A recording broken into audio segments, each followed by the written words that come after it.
Hi everybody, welcome to this week's sermon. I decided not to go into the church because I like being out in nature, and then I tried to record this outside and it was too windy. So here I am sitting in my car.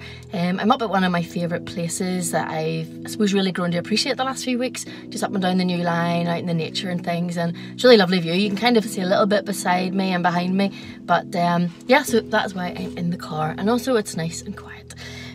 So this week I'm going to be talking about loving others, and really following on from what Stuart said last week. It was great to hear his introduction of loving others, which was the next stage in our word for the year. You remember the first few months we had the theme of loving ourselves, and we learned how to make healthy choices and what that really meant, and we learned that it wasn't treating ourselves and like spoiling ourselves, but it was how we could actually not spoil ourselves, how we could put boundaries in our lives, how we could learn to embrace God's love for who He made us to be. And I think those are really special times, and as we've moved into this time of lockdown and quarantine, those lessons have been really vital. But now it's time for us to move on in our church to looking at how to love other people. And I guess sometimes that might feel a little bit like, well, why do we need to learn to love other people? Surely it's either something you do or you don't do, and if you don't do, it's usually a choice you've made because of the person or your relationship. And we have seen loads of that in the community, how people have really come together to love each other and look after each other. But I guess when I was thinking about loving other people, for me, I was thinking about how I love and how I give love, and I was thinking about sometimes how the love we give other people sometimes isn't always the love that they need. It's the love that we have to give, and it's the love that we think they need, but it isn't always exactly what they need. And I was reminded of the story in 1 Samuel 17 verses 38 and 39 of David and Saul, and I'm just going to read it out to you here. It's 1 Samuel 17, 38 and 39 and into 40. Then Saul gave David his own armour, a bronze helmet and a coat of mail. David put it on and strapped the sword over it. He took a step or two to see what it was like, for he had never worn such things before. "I can't go in these," he protested to Saul. "I'm not used to them."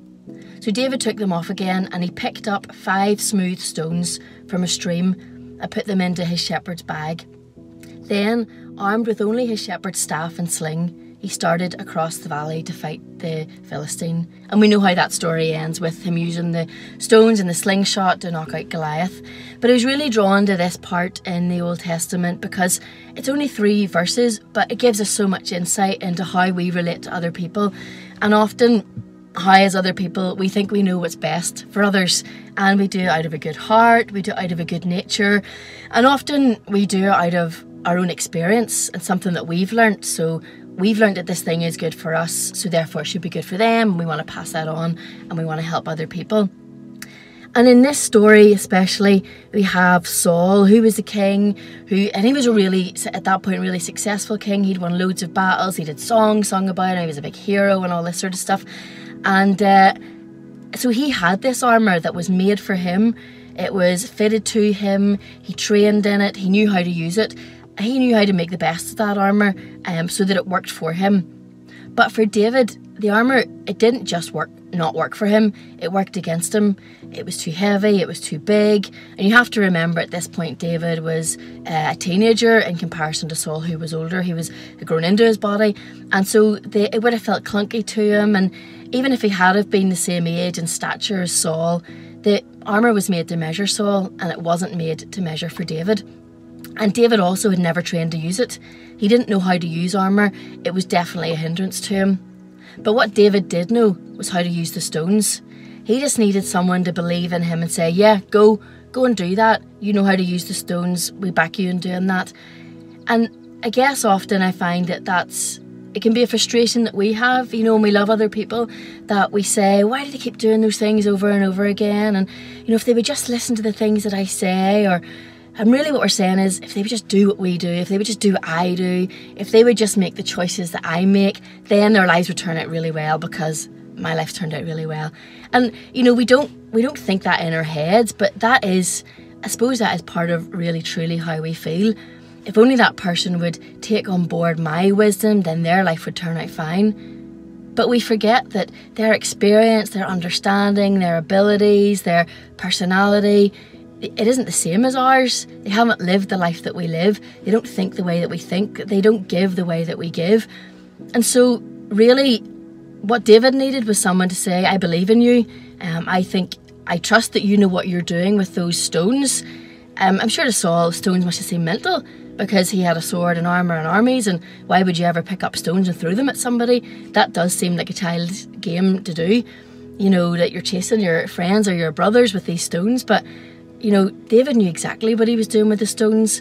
He just needed someone to say, yes, you have what it takes, go and do it. And I think that's really important for us.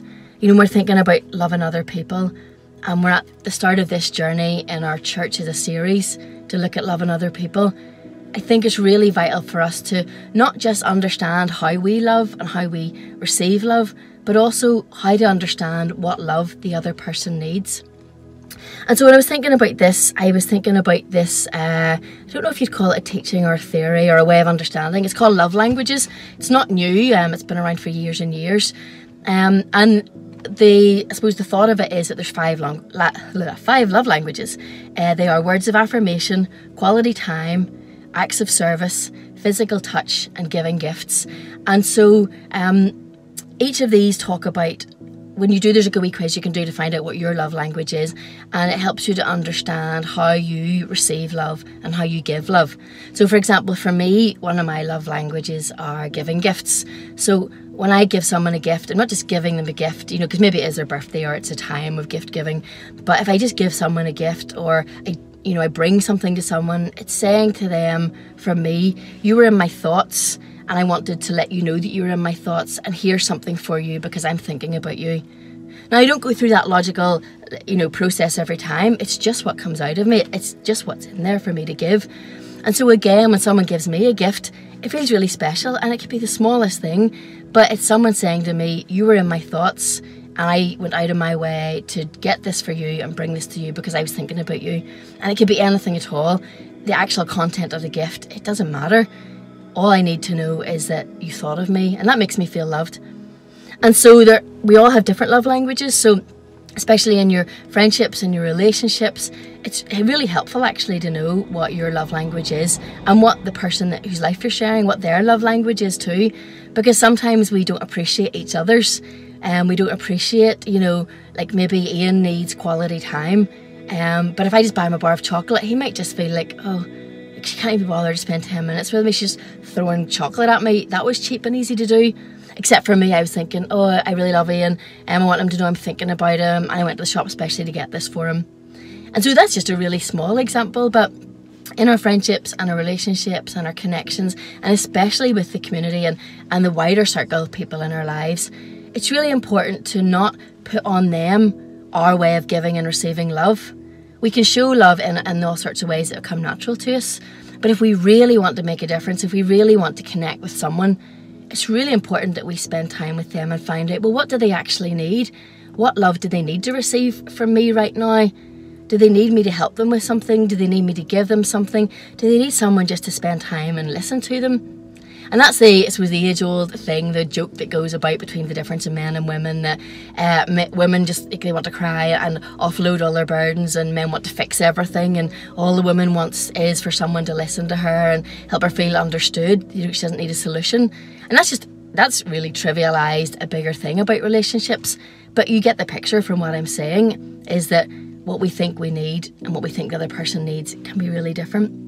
So you can look that up online. If you just type in love languages, you can go to the little quizzes. They're really straightforward, and that's just a small thing that you can do.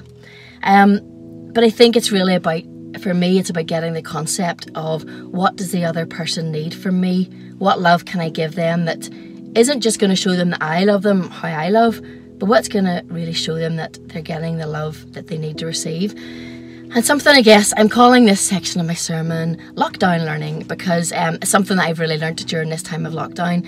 And again, it's something that's happened between Ian and I. I suppose there's times when I have struggled with different things, and work's been hard, or it's been hard at home, or just the stuff that you're all dealing with too. And I think it's something, I suppose it shows me that Ian and I have learned some stuff about each other. Instead of, he isn't coming to me now saying, well, you could do this, you could do that. One of the questions that he's asked me loads is, what will be helpful for you today? What do you need? And he isn't saying to me, what can I do for you? What can I get you? He's saying, what will be helpful for you today? And I think that's something that I don't know if he even knows that he's done that deliberately. He probably does. I don't know if he's picked up that I've started to do it back to him, because actually it's made a real difference to me. And not only has it shown me that he is listening and he cares, but it's actually pushed me into stepping up and answering the question, well, what do I need today? And that's linking loving myself and loving others, because he has shown me that he loves me by pushing me to answering the question for myself and to putting into practice loving myself.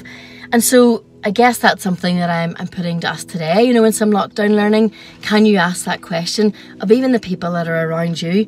What will be helpful for you today? What do you need today? And I suppose what that does is it teaches us to not make assumptions. I know what the other person needs. I am Saul and I know that David needs this strong armour. But actually what David needed was someone to say, I believe in you. And what he needed to feel was believed in. So what was helpful for him was support to get out there and know, yeah, I'm making the right choice. It also teaches us to listen to the other person in a way that leads to empathy, in a way that shows the other person, actually, I get what you're going through and I'm not the answer, but you have the answer in there and I'm supporting you as you go through that. And you're supporting the other person as they learn to help themselves. You're listening to them. You're not doing it for them. And I think that's really important for us, is that we don't do the thing for the other person. We don't try and put on our solution to their problem, but we're saying, I believe in you. I know you've got what it takes. You know, let me help you. Let me support you as you figure that out. And that's been really helpful. And so I guess I'm leaving you with these two questions of what will be helpful for you today and how can you put that into someone else's life? And the last question is the love you're giving actually the love that the person needs? Amen. And take care of yourselves, and we really miss you, of course. I can't wait to see you all in person again. Bye.